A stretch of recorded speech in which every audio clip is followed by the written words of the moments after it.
Waalaikumsalam. Ya, selamat malam teman-teman. Selamat datang di sesi study group kita yang udah kelima ini gitu ya. Dan di malam ini kita ada peer tutor kita yang luar biasa nih. Udah menyelesaikan seluruh kelas bersama Yosia. Nah, mungkin aku izin record ya, Yosia, dan kepada Yosia waktu dan tempat dipersilahkan. Ya, Ini suaranya kedengaran nggak, Kak? kedengaran. Aman. Ada suara kesan nggak? Soalnya lagi hujan. Tapi masih jelas kok suaranya. Oke. Ya, aku recordnya. Bismillah.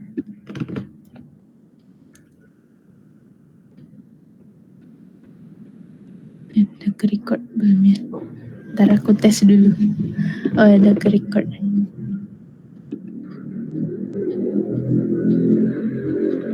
Udah ke-record. Oke.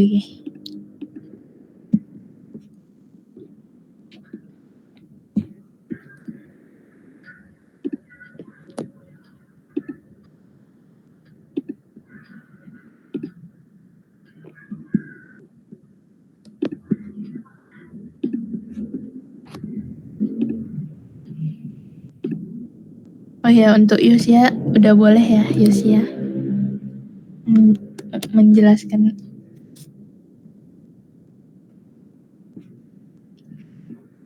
untuk modul membangun sistem machine learning. Aku izin searching. Oh ya, oke.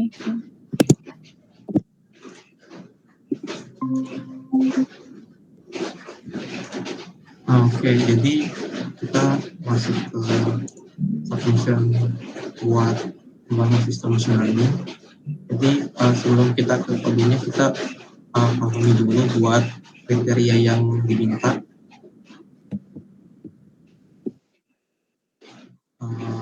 Ini kita langsung ke kriteria.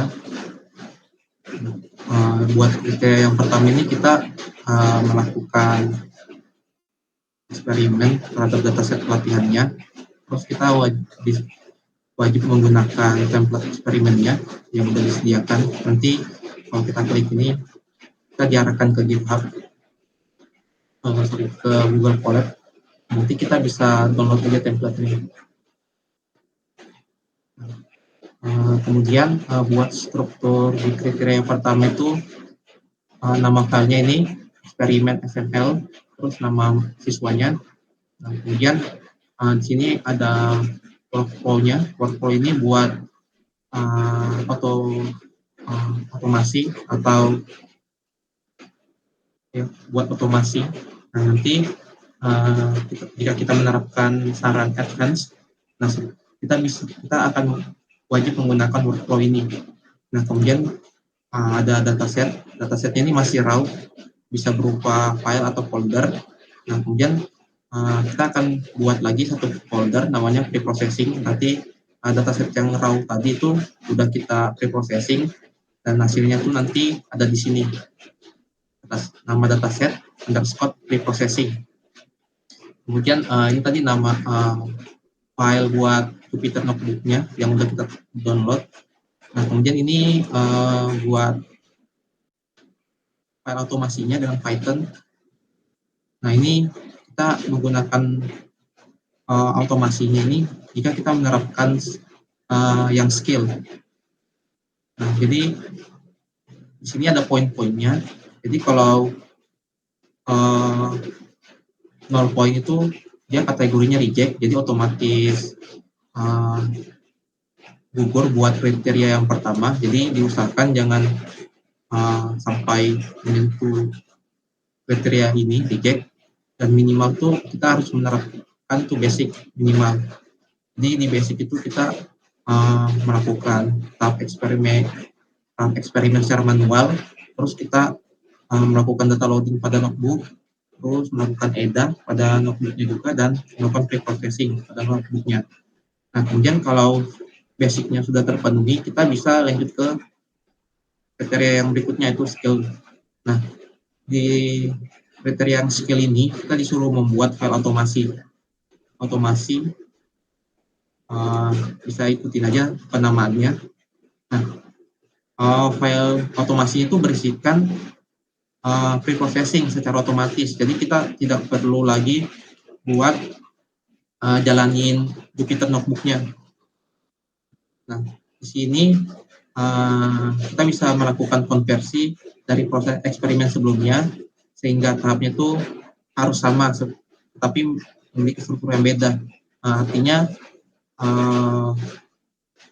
tahap eksperimen yang kita lakukan di notebook itu kita samakan aja ke file otomasi. Nah, nanti hasilnya itu hasil dari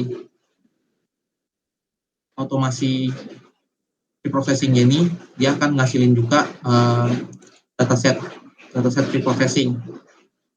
Nah, kemudian yang terakhir itu kalau skillnya udah kita terapin, kita bisa ke tahap advance. Nah, advance ini kita buat workflow. Nah, jadi kita secara tidak langsung kita akan belajar tentang integration, continuous integration atau CI.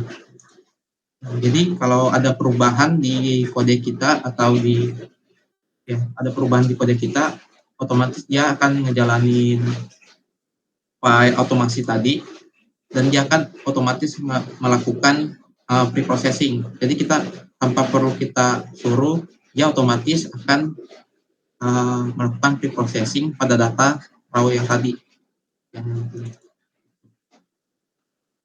Nah, buat kriteria yang pertama emang cukup panjang kalau kita nerapin sampai ke advance. Tapi saranku kalau buat kriteria yang pertama ini usahakan bisa sampai advance sih.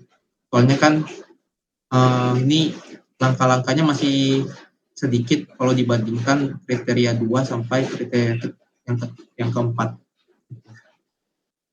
Nah, kurang lebih gitu buat kriteria yang pertama. Nah, buat kriteria yang kedua itu kita membangun model machine learning-nya. Nah, di sini ada struktur kode yang ditampilkan, nama foldernya itu membangun model. Terus di sini ada file modeling, ini buat kita latih modelnya, kita melakukan training. Nah, di sini di modeling. Nah, kemudian kita melakukan model tuning kalau kita menerapkan skill atau advance. Nah, kemudian kita dataset yang udah kita pre-processing yang di kriteria pertama yang ini kita ambil buat kita latih di sini. Nah, kemudian di sini ada screenshot buat dashboardnya. Dashboard yang kita screenshot ini bisa di Dashhub atau MLflow-nya. Nah, kemudian screenshot artifak. Jadi kalau kita udah ngelatih modelnya, nanti itu ada artifak. Artifak itu isinya nanti ada modelnya, model yang udah kita latih. Nah, model itu bisa kita gunakan. Nah, kurang lebih isi artifak kayak seperti itu. Nah, kemudian ada requirement. Ini wajib lah buat library yang digunakan antar device itu sama. Jadi requirement ini wajib digunakan biar antar device yang kita gunakan itu library-nya tetap konsisten dengan versinya. Soalnya nanti kalau ada versi yang beda, itu bisa menyebabkan juga kodenya bisa error kalau versinya beda. Nah, kemudian ada di Dashhub. Dashhub ini buat memonitoring pelatihannya. Jadi Dashhub ini publik, jadi bisa diakses oleh orang lain. Nah, tapi kalau MLflow itu setahuku dia jalannya kan di localhost. Nah, jadi cuma kita aja yang bisa lihat kalau MLflow. Nah, kalau kita hubungkan MLflow kita ke Dashhub, orang lain tuh bisa lihat hasil atau tampil hasil dari pelatihan kita. Jadi Dashhub ini terhubung ke MLflow juga. Jadi orang lain bisa lihat itu. Nah, kemudian buat penilaiannya yang basic itu kita melatih model dengan skip learn. terus menggunakan MLflow Tracking UI, terus disimpan secara lokal tanpa menggunakan hyperparameter tuning. Terus ini kita menggunakan autolog dari MLflow-nya, terus kita mengirimkan screenshot yang valid. Kemudian yang penilaian yang ketiga itu yang skill, kita melatih machine learning-nya dengan MLflow, terus disimpan ke lokal. Kemudian kita menerapkan hyperparameter tuning, jadi model tuning tadi. Nah, kemudian sebenarnya kita bisa menggunakan autolog, tapi kita juga bisa buat logging sendiri, manual logging. Nah, jadi misalnya lognya itu udah disediain dari MLflow-nya, tapi kita bisa buat manual, buat monitoring apa aja yang kita perlu mau lihat, misalnya nilai MSA-nya atau nilai metrik yang lain. Nah, kemudian yang terakhir itu kita melatih hampir sama dengan yang skill tadi, kita melatih modelnya dengan MLflow Tracking UI. Nah, terus kita simpan hasilnya tuh ke dashboard tadi, jadi orang lain bisa lihat. Terus di sini alih-alih menggunakan auto logging, siswa diharapkan menggunakan manual logging plus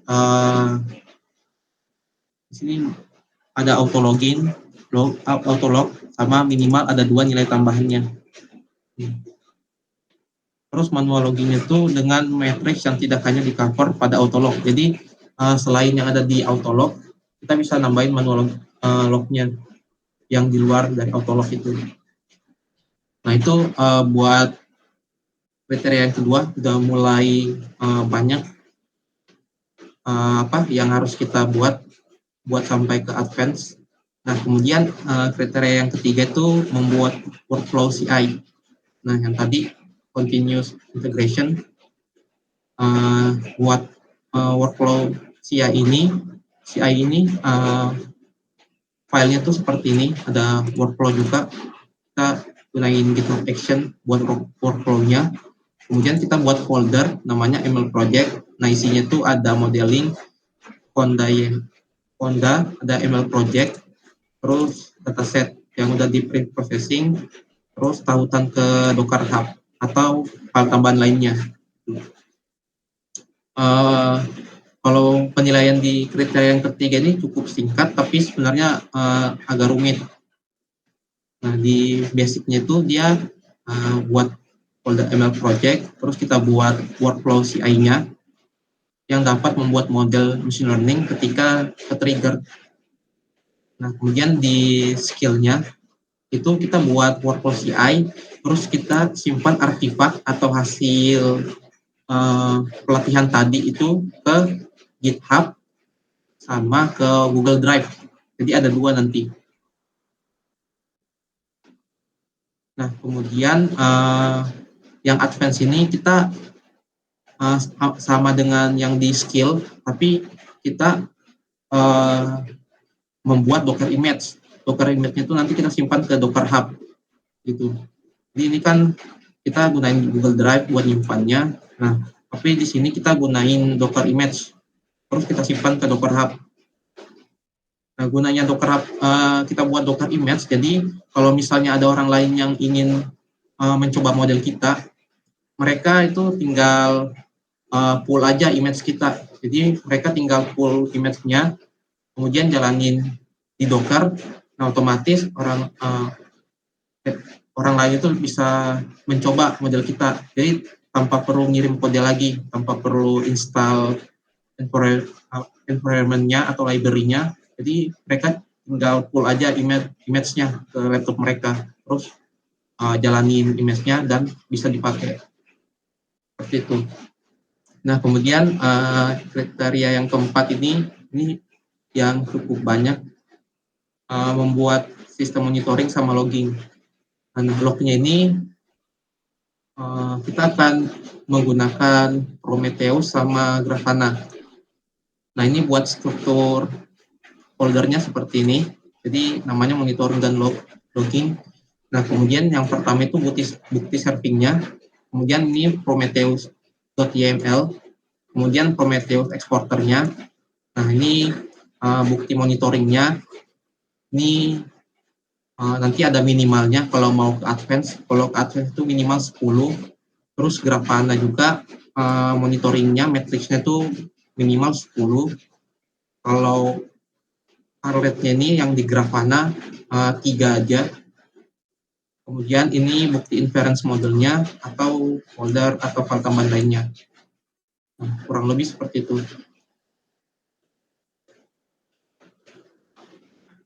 Nah, mungkin karena kriterianya udah cukup panjang dibahas, mungkin kita masuk ke yang pertama. Kriteria yang pertama itu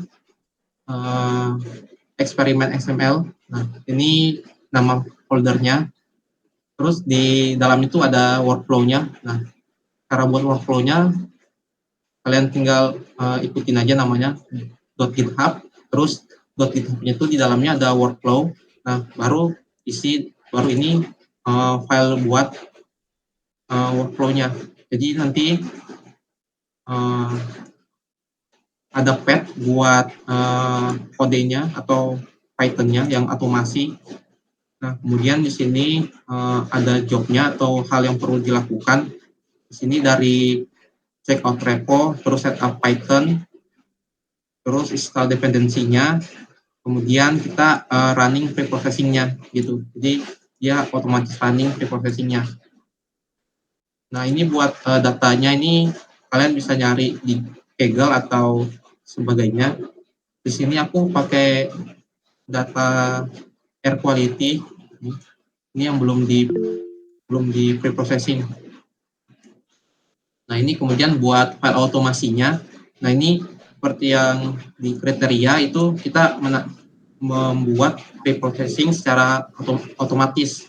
Jadi kita nggak perlu jalanin Jupyter Notebook-nya. Nah, ini ada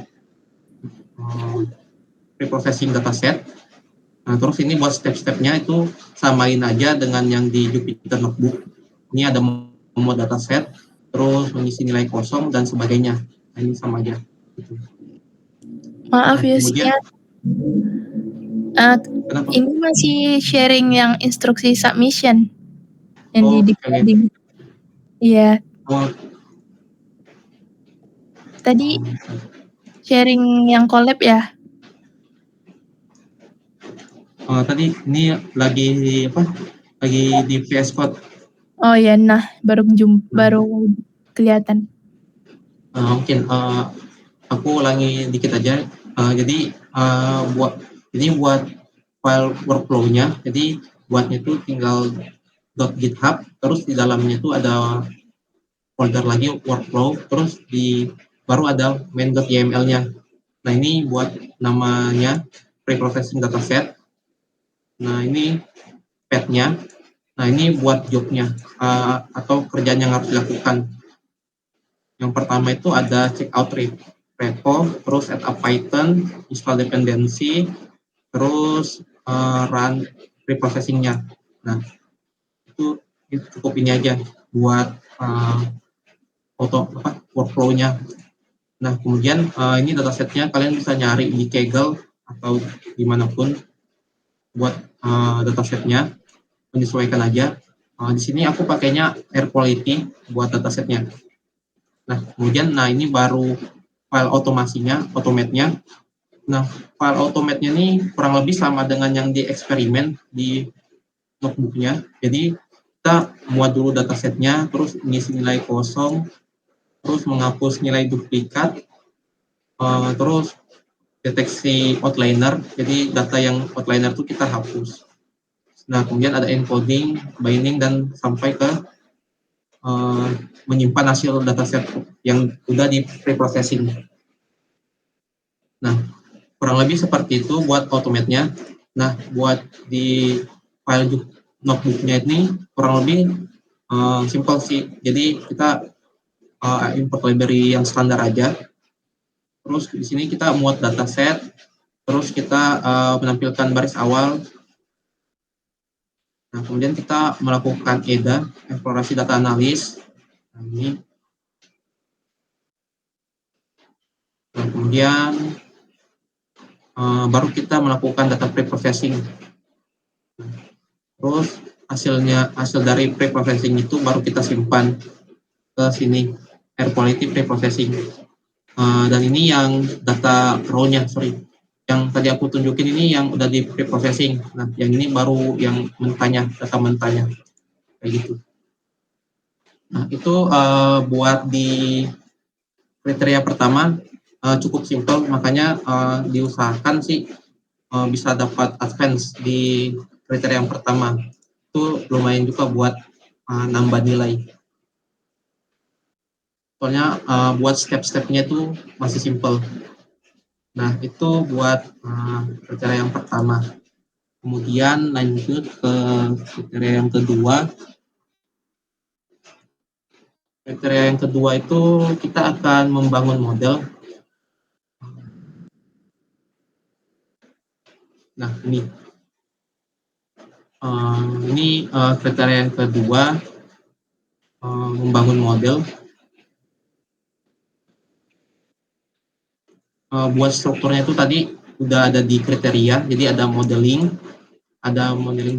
tuning, requirement, screenshot artifact, screenshot dashboard, sama data yang udah di pre-processing.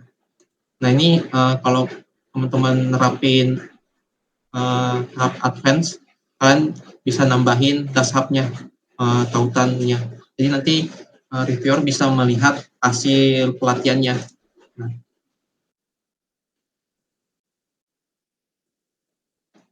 Nah, bentar, saya ganti share screen.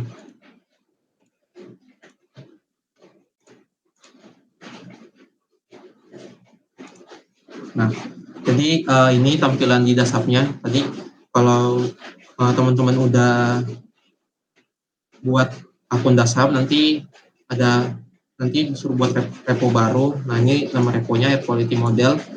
Terus ke eksperimen. Nah, eksperimen ini nanti isinya log hasil pelatihan model. Nah, kayak gini.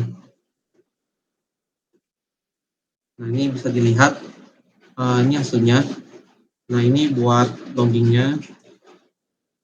Nah, kemudian kita bisa juga ke MLflow UI-nya buat melihat artefaknya. Nah, misalnya ini basic model. Kalau kita klik, nah ini kita ke artefak.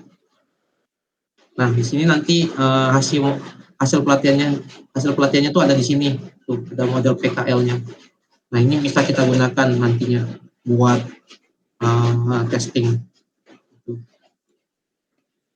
Oke, jadi sebenarnya buat di kriteria yang kedua juga nih kurang lebih masih lumayan simpel. Jadi kita import dulu library-nya, ini library, terus inisialisasi koneksi dashboard. Nah, cara buat dashboard-nya itu sebenarnya gampang sih, bisa pakai akun GitHub, akun Google.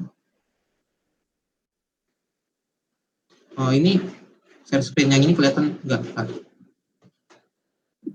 Kelihatan di Chrome baru. Oh ya. Ini kalau teman-teman mau nerapin saran penilaian advance itu, kita ke dashboard aja, terus login. Ini kita Google.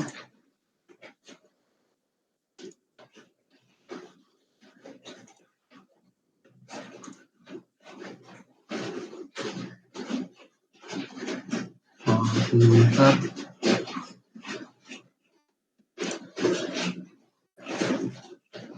Nah ini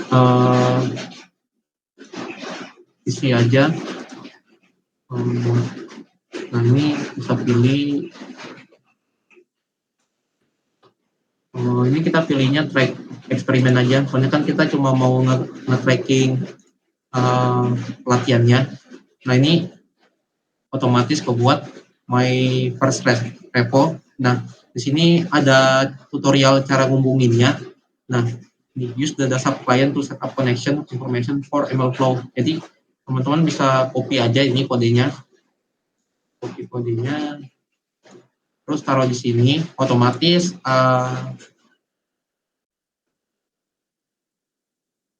eksperimen kita atau pelatihannya itu langsung terhubung ke dasapnya. Itu. Ini buat visualisasi koneksinya. Nah, ini buat buat importnya. Nah, kemudian jangan lupa juga buat konfigurasi ML flow-nya. Nah, di sini kita taruh trackingnya itu atau tracking eksperimennya itu ke link dasap kita. Nah, link dasapnya kita taruh di sini buat trackingnya. Nah, ini juga buat set trackingnya ini bisa ditaruh di sini di ML runs. Nah, nanti kalau teman-teman sebelum melakukan pelatihan itu kan harus ML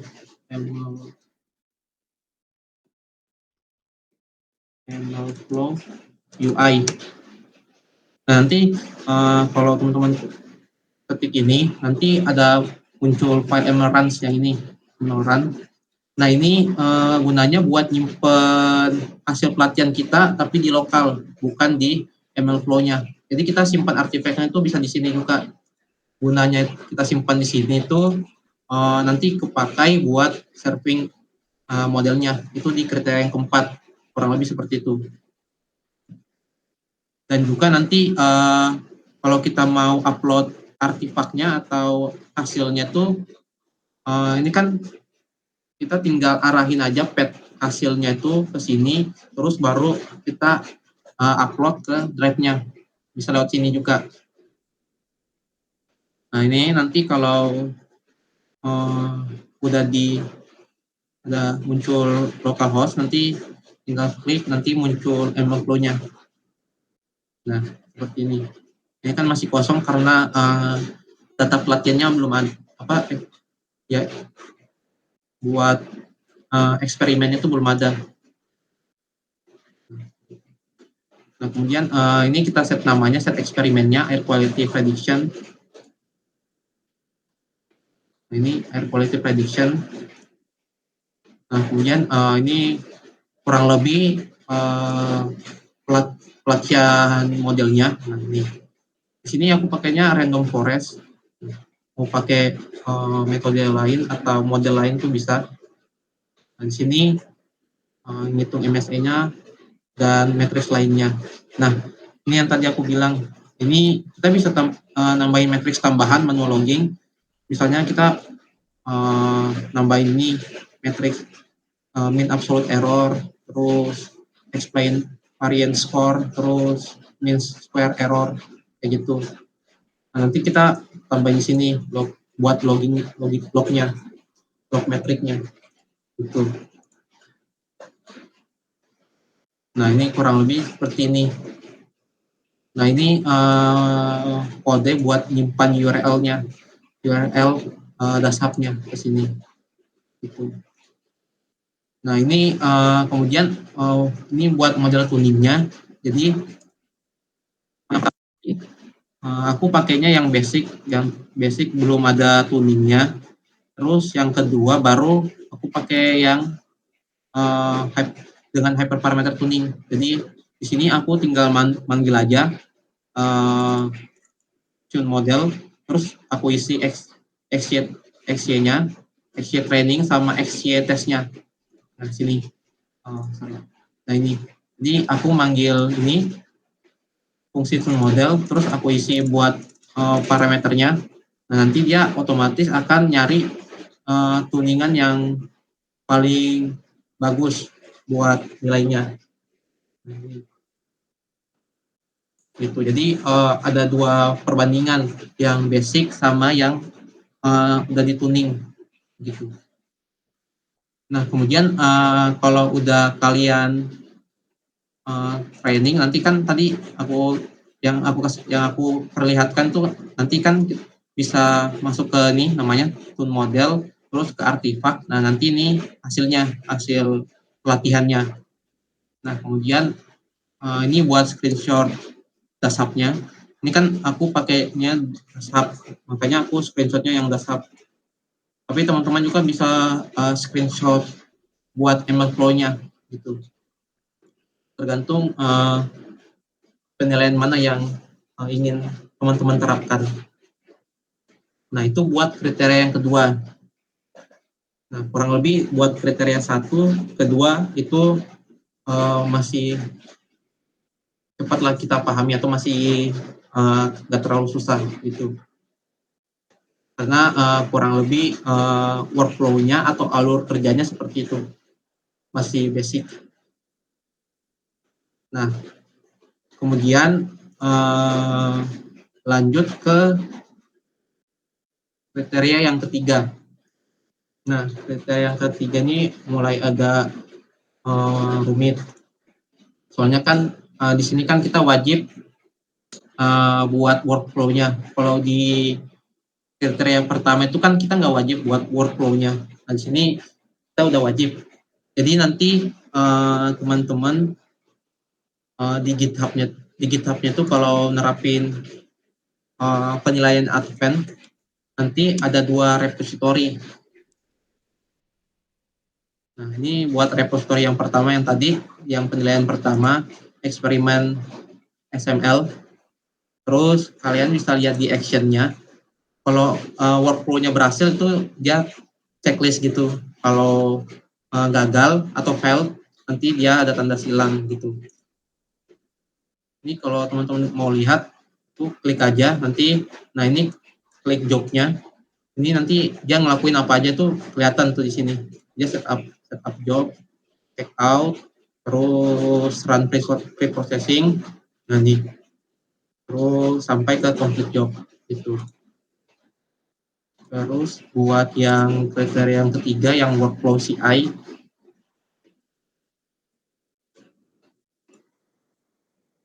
nah, ini buat yang workflow CI sama, jadi teman-teman bisa ke action terus lihat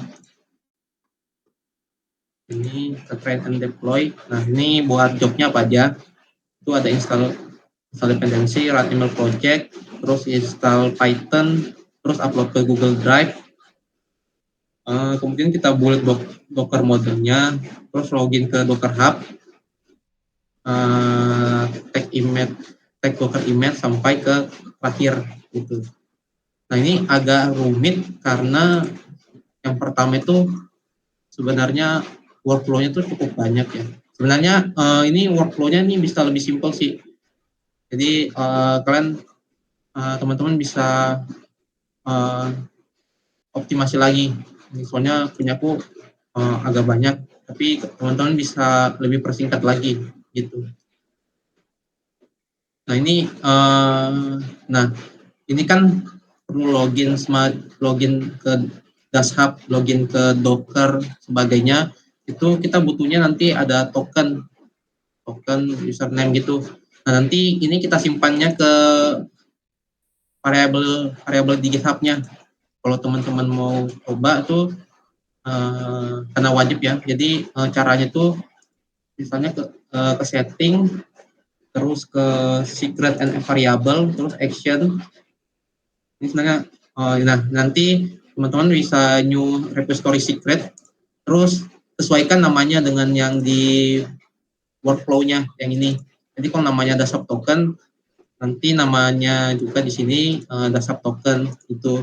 Terus teman-teman bisa masukin value-nya, nilainya. Dan ini kan environment file, kita bisa bilang file.env-nya. Jadi ini sifatnya rahasia, nggak boleh bocor. Kalau bocor bahaya. Nah, ini aku nambahin dasar token, dasar username, terus akses token ke Docker-nya, terus ini Docker username Docker aku, sama ini Google Drive kredensial ini buat upload ke Google Drive secara otomatis. Tapi kalau teman-teman mau lebih simpel cara upload drive-nya itu, kemarin Kak Anissa itu share repo dari reviewer tim decoding. Nah, itu di situ ada caranya juga buat upload ke Google Drive, dan itu menurutku kayaknya lebih simple gitu dan juga lebih jelas kayaknya. Nah, soalnya kalau aku buat upload ke Google Drive-nya atau job-nya ini, itu aku nulis kodenya di sini. aku nulis kodenya ke sini, makanya panjang. Nah sebenarnya yang ini tuh bisa kalian teman-teman buatin file yang baru di ML project-nya. Namanya itu bisa upload to Drive. Nah terus kalian teman-teman pindahin ke situ, ke foldernya atau filenya.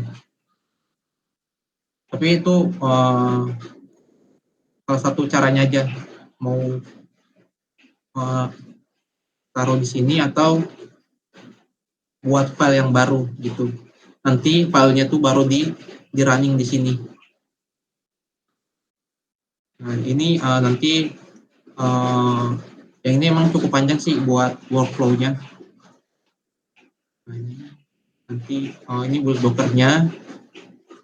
Terus ini dia butuh username sama access token. Nah, ini dan kemudian yang terakhir workflow-nya berhasil atau job-nya udah selesai semua. Nah kemudian buat ML project-nya itu isinya apa aja? Yang pertama itu yang sesuai dengan kriteria, ada data yang udah di pre-processing, terus ada file kondanya. Nah kalau teman-teman males buat file kondanya, itu di artifaknya itu udah ada sebenarnya. Itu kita ke ML Flow, terus kita pilih ke basic. Nah di artifak ini sebenarnya udah ada fondanya.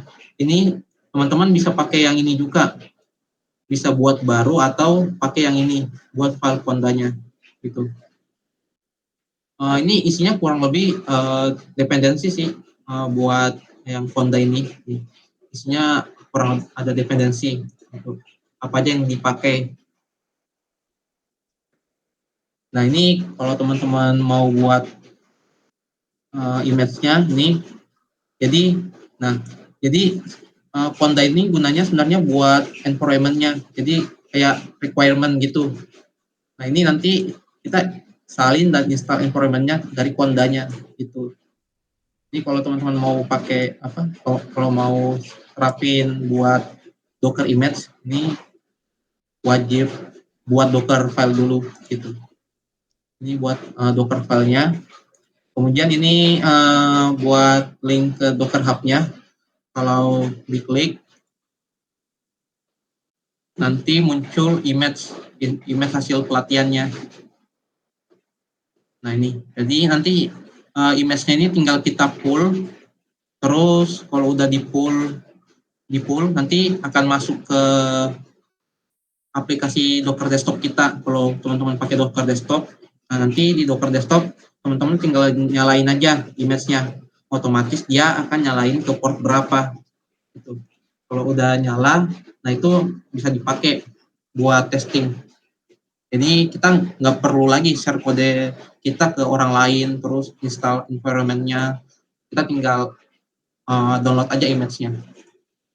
Nah kemudian ini buat ML project-nya. Nah ini ada namanya App Quality Model, terus parameternya ini, terus ini ada komennya. Komennya ini buat jalanin modeling. Nah ini modeling. Nah nanti dia akan ngetrain lagi. Jadi kalau workflow-nya ke-trigger, dia otomatis akan nge-retrain ulang berdasarkan datasetnya. Kemudian hasil datasetnya itu masuk ke dashub sama MLflow. Nah nanti kemudian setelah itu kalau udah selesai, nanti kan tercatat hasilnya itu ke dashub sama MLflow. Kemudian dia akan ngebuat image buat Docker, terus dia akan ngupload artifaknya itu ke Google Drive juga kalau teman-teman nerapin itu. Jadi dia otomatis menyimpan hasil training kita, baik itu di Docker, kemudian di Drive, sama di lokal kita. Itu bisa juga disimpan di lokal kita tadi. Nah ini kurang lebih kodenya kayak gini. Ini tadi buat argumennya. Ini data path-nya, model output-nya, case size-nya, random state-nya. Terus ini buat ngecek dasar kita. Jadi dia akan ngambil tokennya sama username-nya, terus jalanin. Nah ini dia nanti akan ya ML runs. Nah nanti hasil artefaknya itu masuk ke ML run. Kemudian selanjutnya ini baru dia akan nge-training. Jadi ini ada load data, terus ngebuang kolom yang nggak dibutuhkan, terus buat dataset, buat splittingnya ini, ngebagi datasetnya, kemudian autologgingnya ini buat pelatihan modelnya pakai random forest sama, terus sampai selesai. Nah kurang lebih seperti itu. Sebenarnya buat yang kriteria yang ketiga terlihat simple, tapi sebenarnya cukup banyak sih yang harus di setup gitu. Nah, itu buat kriteria yang ketiga. Nah, kemudian kriteria yang keempat,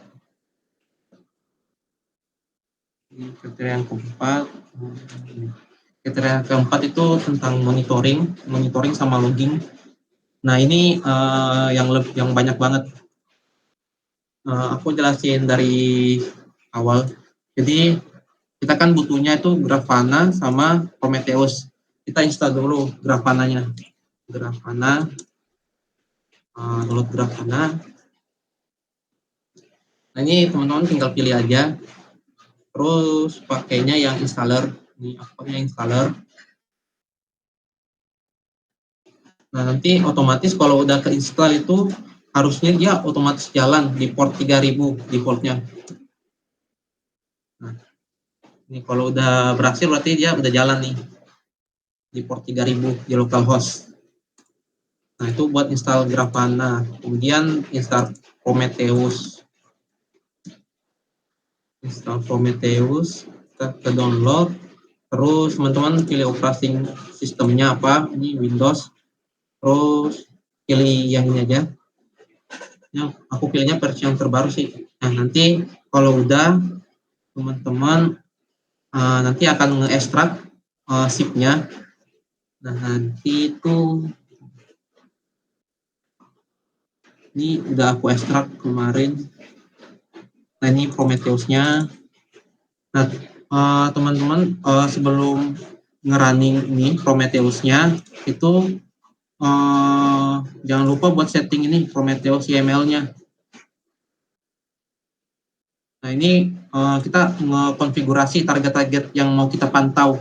Ini buat Prometheus, ini ML modelnya, jadi ML modelnya sama ini buat monitoring atau target konfigurasi target ke laptop kita. Ini kan aku pakainya Windows.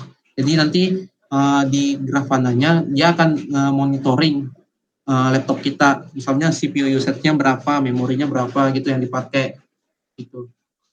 Jadi kita bisa pantau target-target ini. Ada Prometheus, ML model sama Windows Exporter.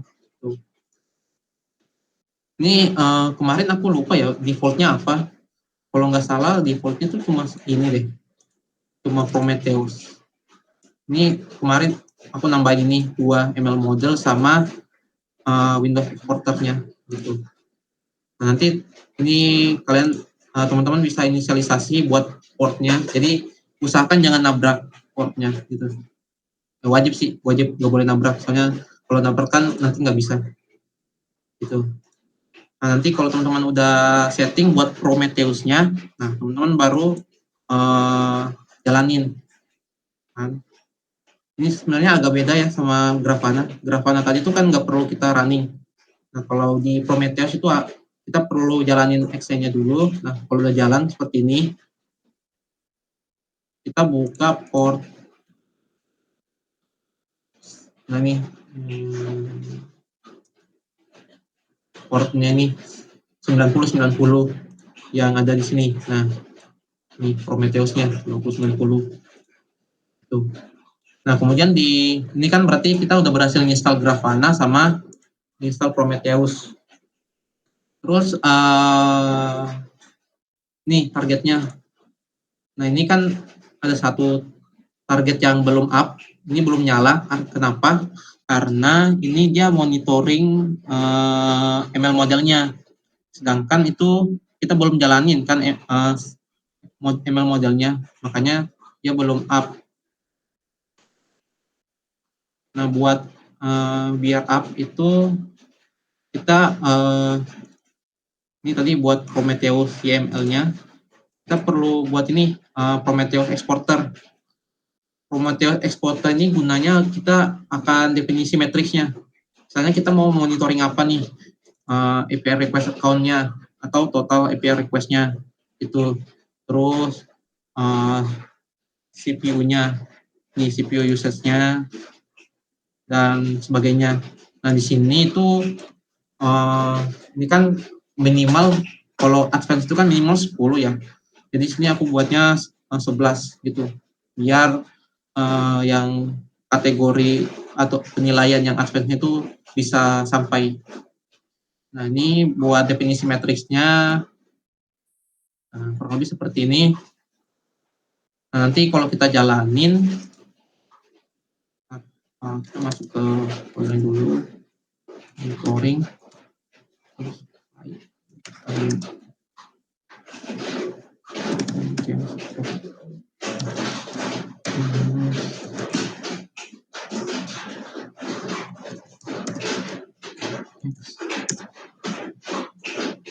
tunggu bentar.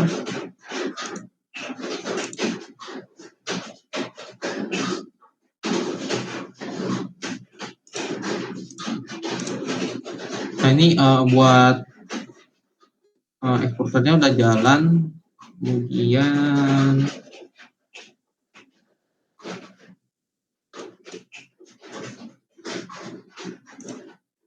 mungkin udah nyala kan, udah ke up gitu.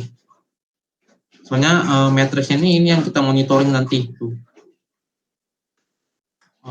Total API request total berapa dan sebagainya.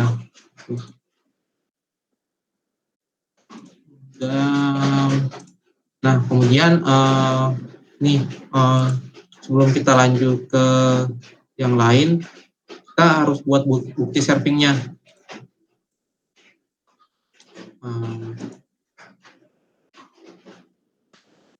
Ini buat bukti servingnya itu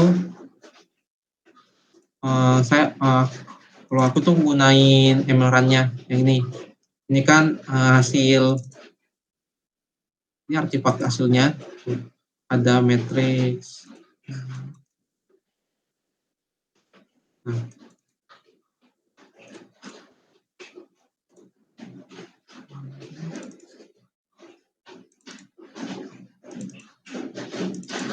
Nah, ini yang nanti kita gunakan.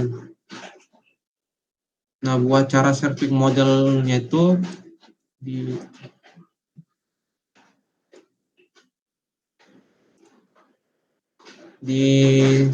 width-nya itu udah ada di tips and trick.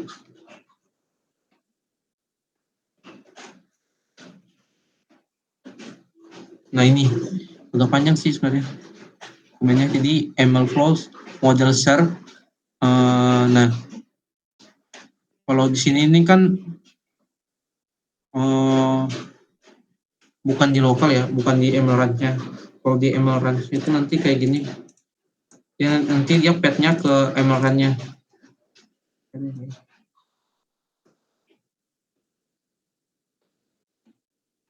Nah, ini tuh ML flow model serve. Nah, terus ini ke ML run-nya tadi. Terus ke artifact model, portnya berapa, terus ada flag-nya no conda. Aku pindahin dulu ML run-nya.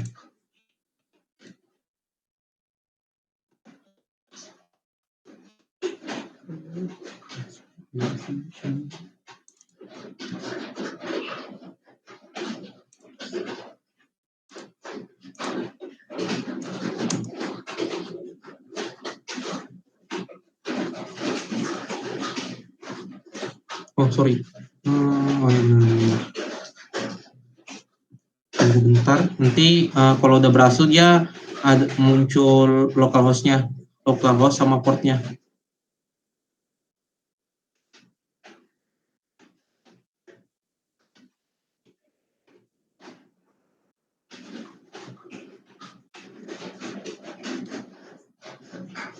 Nah, udah berhasil. Ini ada localhost-nya. Ini berarti udah berhasil. Terus file yang kedua itu ada inference.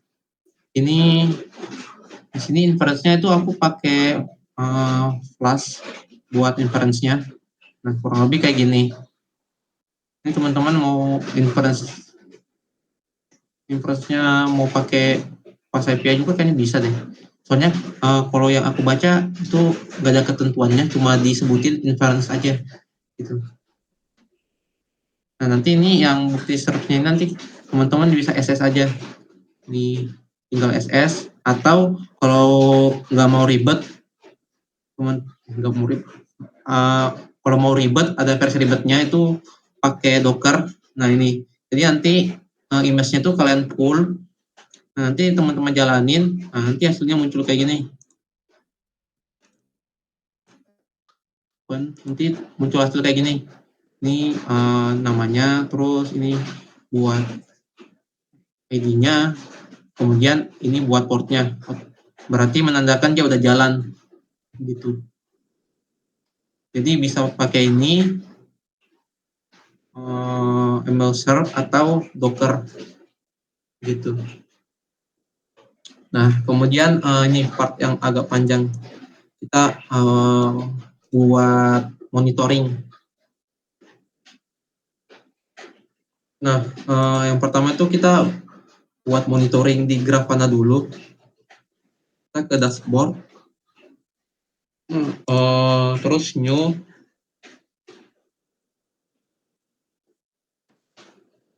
Nah, ini teman-teman bisa add visualize. Terus pilih, sorry. Mungkin sebelum ke sini tuh teman-teman harus add connection, terus ke data source. Karena kan tadi kita pakainya Prometheus exporter kan, jadi matrix-matrixnya itu kesimpannya ke Prometheus, bukan ke Grafana.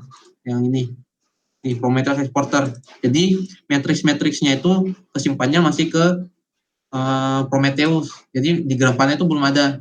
Nah, berarti kita hubungkan dulu datanya itu dari Prometheus ke Grafana biar dia bisa terhubung. Nah, nanti teman-teman bisa add source, terus Prometheus, terus kasih localhost-nya, portnya. Ini kan aku pakainya 9090. Nah, nanti di copy.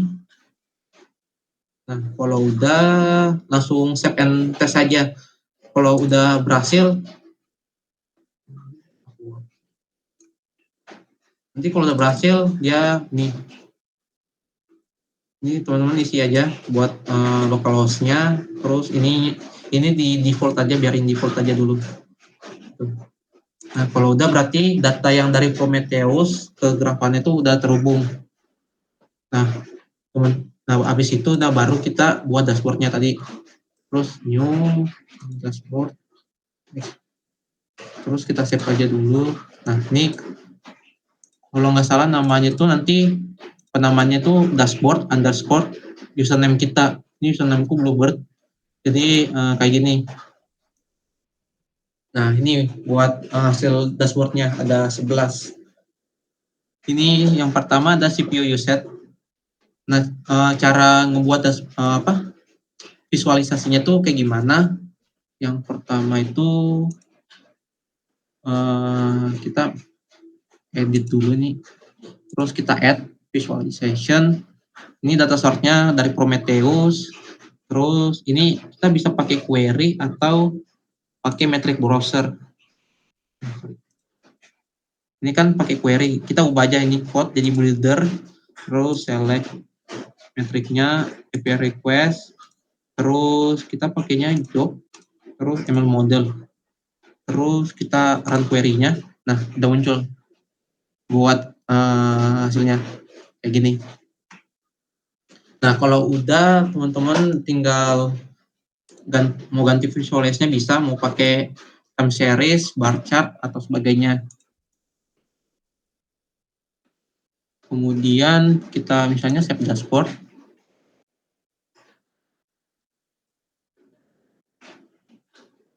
Bentar. ke bagian desain.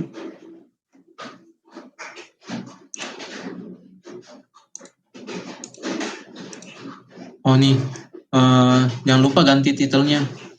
Misalnya kita namain tes, terus save, terus ini nggak usah diisi opsional, save. Nah, terus kita back ke dashboardnya. Nah, ini udah berhasil nih bertambah. Tuh namanya juga tes. Ini teman-teman bisa nih tinggal drag and drop. Tuh.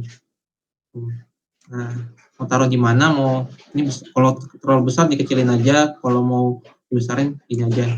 Gitu. Nah, kalau udah nanti teman-teman tinggal save dashboardnya aja, otomatis kesimpan gitu. Ini aku exit aja.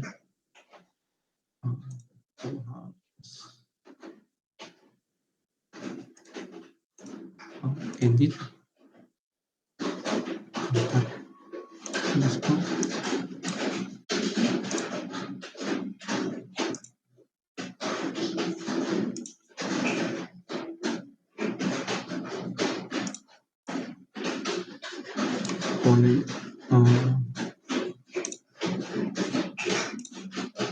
Nah, kayak gitu. Jadi kalau teman-teman mau buat CPU set kurang lebih sama.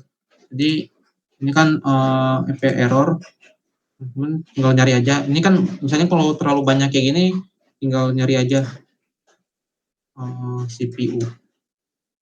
Nih CPU set, select, terus pilih, terus jangan lupa di run. Ini kan jelek nih, pakai time series.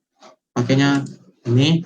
Nah, udah sama kan dengan yang aku buat kayak gitu. Tinggal disesuaikan aja.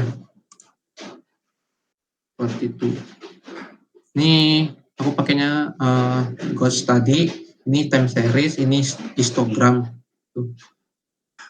Nah, kurang lebih seperti ini. Nah, itu yang buat di Grafananya. Nah, kemudian kita ke Prometheus. Nah, di Prometheus itu sebenarnya sama aja sih yang kita monitoring. Jadi ke 11 visualisasi ini kita copy aja query-nya. Nah, caranya itu cara cepatnya itu edit. Ini kan tadi misalnya kalau teman-teman jadi builder, kalian jadi code aja.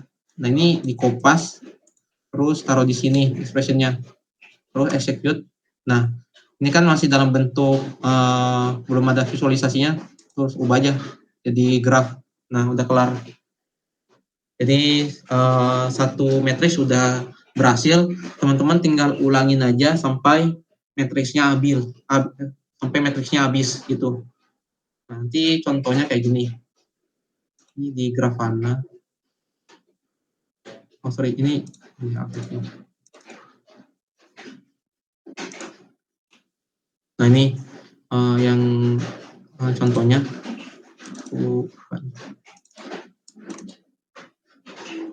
Nah ini ada 11 kalau nggak salah. 11. Dan di Grafana, di Prometheus juga ada 11 sih nanti. Nih kan. Nah kayak gitu. Nah berarti yang monitoring udah jadi. Nah terakhir kalau terapin advance itu kan butuh ada peringatan alert gitu. Nah cara buat alertnya itu kita ke Grafana, kita discard aja nih, terus aku rating manage source. Nah terus teman-teman buat new rule-nya, misalnya bebas, kita kasih nama tes aja deh. Terus sama buat data source-nya, kalau teman-teman mau buat apa, CPU usage-nya nggak boleh terlalu banyak, berarti kita cari CPU usage, CPU, pilih ini, terus job, ML model, kita run dulu. Nah, udah berhasil nih, udah nilainya. Nah, kemudian ini buat kondisinya, mouse ini kan di atas 0, makanya dia firing atau ada peringatan. Nah, kalau 25, itu coba terlalu rendah. 80 aja deh. Ini normal, soalnya kan masih sesuai dengan kondisi. Nah, kalau 50 berarti ke 30 nanti berarti dia firing ada notif atau alert yang masuk. Nah, ini nanti teman-teman buat folder dulu, terus tinggal pilih aja. Ini, kalau misalnya belum buat, tinggal buat aja di sini langsung. Nah, nanti tinggal dipilih aja. Nah, ini poin yang penting juga, notifikasinya itu mau dikirim ke apa, kemana. Soalnya kan nggak mungkin percuma kita buat notifikasi alert gitu kalau nggak dikirim ke orang lain gitu. Nah, ini cara kirimnya tuh ada banyak sih. Bisa pakai email, Discord, atau Telegram. Nah, kemarin aku cari-cari, kayaknya yang paling gampang itu Telegram. Jadi makanya aku pakai Telegram. Nah, ini buat Telegram itu butuhnya buat API token sama chat ID. Nah, cara buat botnya itu, teman-teman kalau install Telegram, nanti teman-teman cari aja, search, buat username-nya itu namanya @botfather. Nah, di @botfather itu teman-teman bisa buat API, buat bot baru. Nanti konfigurasinya gampang sih, tinggal kasih nama. Nanti kalau udah berhasil terbuat, nanti teman-teman dikasih API token, berarti menandakan buat teman-teman itu udah berhasil kebuat. Nanti taruh di sini. Nah, kemudian buat chat ID itu kemarin aku lupa namanya. Buat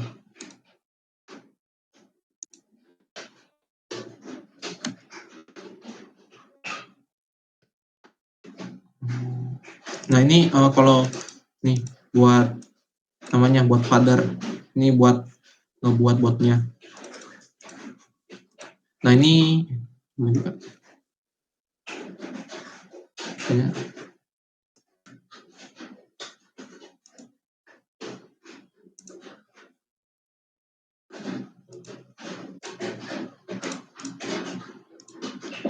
Bentar.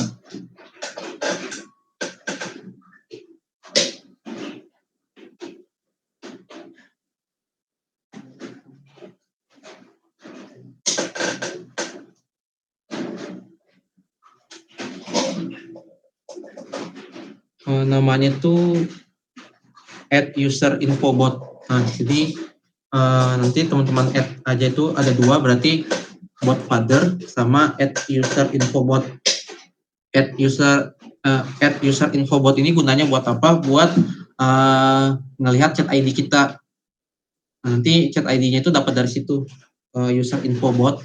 Nah, teman-teman tinggal paste aja, terus save kontak point. Nah, tapi sebelum di save, teman-teman harus tes dulu berhasil kekirim atau enggak notifikasinya. Nah, di sini ada tes kan. Nah, tes alert send berarti notifikasinya udah berhasil kekirim. Nah, kalau udah berhasil kekirim, teman-teman baru simpan.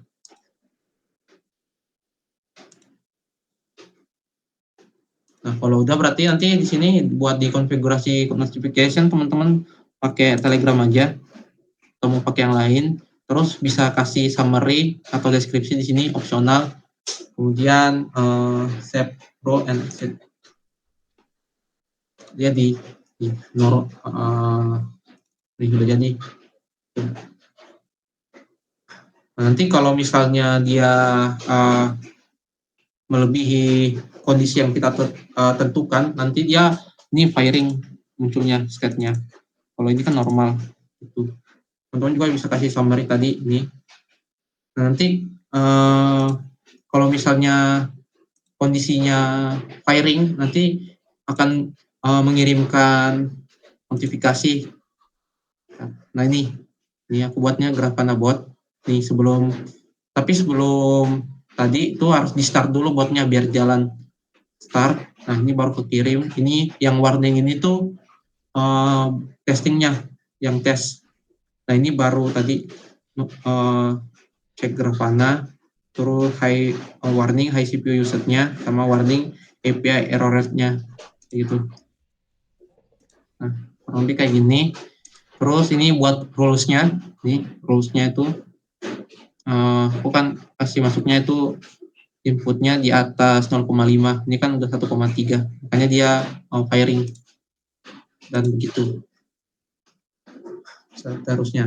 Nah, kemudian kalau udah nanti keseluruhan filenya tuh teman-teman satuin namanya tuh SML. Jadi submission membangun sistem machine learning, terus nama teman-teman.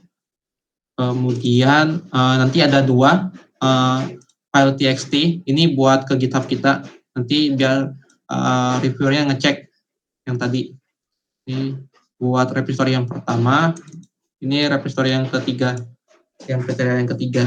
Gitu. Jadi ini yang pertama, kedua, ketiga, ini keempat. Nah, kurang lebih kayak gitu buat submission-nya. Cukup panjang sih. Mungkin penjelasannya segitu. Kalau teman-teman ada yang mau ditanyain, bisa langsung ditanyakan aja. Ini aku tutup ya buat share-nya.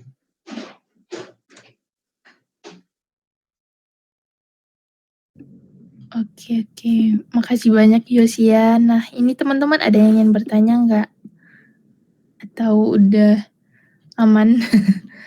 Mungkin nanti bisa dilanjutkan bertanya kembali. Udah aman ya teman-teman? Sejauh ini. Saya belum ada pertanyaan sih Kak, soalnya masih baru mau mulai ngerjain juga, pas ngelihat itunya agak bingung kemarin. Semoga ini membantu sih. Oh iya, oke. Nah iya sih, submission ini agak membingungkan. Oke. Berarti nanti kalau ada yang terkendala bisa bertanya langsung ke Yosia juga boleh. Nah ini aku izin stop record ya berarti ya. Karena udah penjelasannya udah jelas ya. Kurang lebih udah. Mungkin kalau teman-teman, aku tambahin dikit Kak. Oh ya boleh. Kalau sebenarnya kan mungkin ini kan cukup panjang ya submission-nya. Mungkin kalau teman-teman kebingungan buat kereta yang pertama sama ketiga itu nanti habis ini aja deh. Nanti aku kirim kasih repository-nya yang kriteria yang pertama sama ketiga itu. Gitu. Soalnya yang sekarang ini aku private dulu buat repository-nya. Nanti aku kasih publik dulu di sini. Oke, boleh.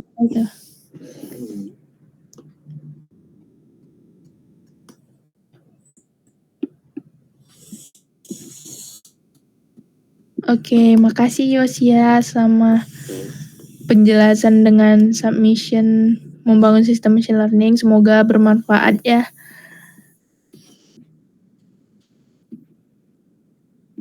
Ini nggak terputus ya jaringanku?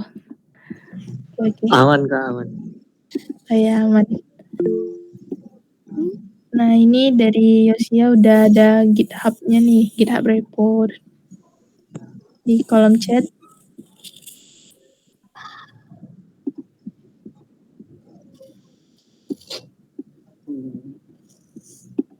Dan mungkin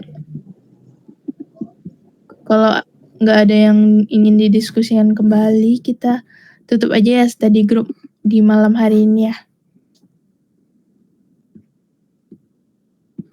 Oke Kak. Oke. Nah, terima kasih teman-teman semuanya udah bergabung di sesi study group. Semoga dapat menyelesaikan submission-nya dengan baik. Oh ya, Yosia dapat bintang 5 kah ini? Iya Kak, bintang 5. Wih, keren. Nah, ini dari expertnya nih. Oke. Terima kasih juga kepada Yosia udah mau bersedia untuk mengajari kita nih di submission membangun sistem machine learning. Oke. Terima kasih. Selamat menjalankan aktivitas teman-teman nih. Mohon maaf ganggu. Maaf juga kalau ini Yosia kerepotan waktu hujan-hujan nih. Dan terima kasih teman-teman. Have a nice day. Terima kasih Kak. kakak. Makasih banyak ya Mas Terima Yosia. kasih banyak, Sia. Terima kasih banyak, Kak. Iya, sama-sama. Terima kasih semuanya.